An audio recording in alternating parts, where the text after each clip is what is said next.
maanta si rasmi ah looga bilaabay dugsiga agoomaha ee magaalada Caynaba ee xarunta gobolka Saraar dhismo cusub oo lagu kordhinayo dugsigaas iyadoo sidoo kalena dayactir lagu sameeyay qaybo kamid ah dugsigaas oo waxyeello u geysteen daadad mahiigaan oo 3 sano ku daay dugsigaasi sugaan dugsigaasina helin dayactir muddo 3 sano ah ee u dunsanaa waxaana dhismaha haatan ee dugsigani ka socda ka qayb qaadanaya ururka haweenka SWCDO iyo macallimiintii ardayda dugsigaasi maamulaha dugsiga agoomaha ayaa leh magaalada Caynaba Marwa Khadiija Maxamuud Jaamac oo ka waramaysay dhismaha iyo dayactirkan laga bilaabay dugsigan ayaa sheegtay in dhismaha ay markii hore dhistay hay'adda caalamiga ah ee UNICEF marwadan oo sii wadatay hadalkeeda ayaa cadeysay in markii ay roobabkan haleeleen dugsigan ay burburiyeen iyadoo codsiyo tiro badan u direen hay'adaha caalamiga balse ay ku guul dareysteen bay tiri inay ka soo jawaabaan codsigaasi iyadoona raacisay in imika dhisitaanka dugsigan ay waalidka iyo macallimiinta dugsigaasi ay ku tashadeen inay si iska wax u qabsaa ku hirgeliyaan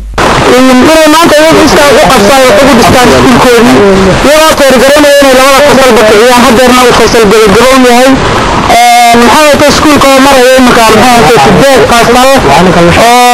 koobaad ilaa sideedaad waxaan ka codsanaynaa hay'adaha maxay tahay dawladda iyo kuwa maxalliga iyo dawladda cusubba inay maxay tahay wixii ay nagu caawin karaan si degdeg ah noogu caawiyaan maamulka ku-xigeenka dugsiga Xaliime Axmed Maxamuud ayaa iyaduna ka warbixisay tirada ardayda dugsiga iyadoona cadeysay in haatan dugsigan uu leeyahay galaaska sidaadaad waxayna wasaaradda waxbarashada iyo tacliinta sare ee dawladda Soomaaliland iyo hay'adaha caalamiga ah ka cod in laga taageero dhismaha dugsigan haatan ay ka wadaan isla markaana si degdeg ah wax looga qabto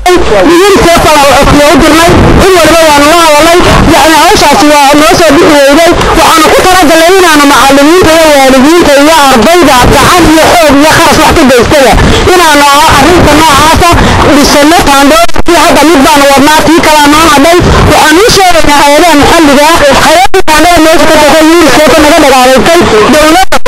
intuba inay nagu ogaadaan oo gacan naga siiyaan iskuul ku filan 8 galaas ardayda tiradaale 8 galaas iskuul ku filan inay gacan naga siiyaan dhammaan sidoo kalena qaar kamid ah waalidiinta iyo ardayda dugsigan ayaa iyaguna ka xog waramay inay diyaar u yihiin inay iska wax u qabso ku dhisaan dugsigan iyagoona waalidiintan iyo ardaydan ka codsaday qurbajoogta gobolka Saraar xukuumadda Soomaaliland iyo hay'adaha caalamiga inay ka soo qayb qaataan dib dhiska xilligan ka socda dugsiga ayaa leh agoomaha magaalada Caynaba dugsigan agoomaha ee ku yaala magaalada Caynaba ee xarunta gobolka Saraar ee lagu magacaabo ayaa leh ayaa isagoo ah midka ay ka faa'iideystaan carruurta agoomaha iyo kuwa dan yarta ee ku nool magaalada Caynaba iyadoo macallimiinta ka howlgashan ay si tabarucaad ugu dhigaan ardaydaasi waxaana xilligan ka muuqata dugsigan dayac far badan oo ka muuqda iyadoona loo baahan yahay si degdeg ah dib u dhis loogu sameeyo maadaama ay xilligan u baahan yihiin agoomuhu inay ka faa'iideystaan waxbarashada dugsigaasi